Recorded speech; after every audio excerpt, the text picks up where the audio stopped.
અગ્રણી અહેવાલમાં આપનું સ્વાગત છે। મોડાસાના માલપુર રોડ પર લગ્નમાં આવેલી મહિલાના ગળામાંથી બાઇક સવારોએ દાગીનાની કરી તફડંચી। મોડાસામાં લગ્નશરાની મોસમમાં ચોરો થયા સક્રિય। મોડાસાના માલપુર રોડ પર લગ્ન માણવા આવેલી મહિલાના ગળામાંથી મંગળસૂત્ર અને ડોકિયાનો તફડંચી। બાઇક પર સવાર બે લોકો મહિલાને રસ્તો ક્રોસ કરતી વખતે ગળામાં પહેરેલા દાગીના તોડી ફરાર। પોલીસ દ્વારા પણ સાવધાની રાખવા વારંવાર સૂચના કરવામાં આવી છે।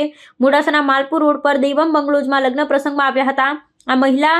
આ મહિલા બાયલઢા ખરોલ ગામના ગીતાબેન પટેલ હોવાની જાણકારી। ગળામાં પહેરેલું 3 તોલાનું મંગળસૂત્ર અને 1 તોલાનું ડોકિયું ખેંચી બાઇક સવાર બંને ચોર થયા ફરાર। શુક્રવાર સાંજે બની ઘટના। બાઇક ચોરો બંને સીસીટીવીમાં થયા કેદ। અછોડતોડ ઘટનાને પગલે લોકોના ટોળેટોળા ઉમટી પડ્યા હતા।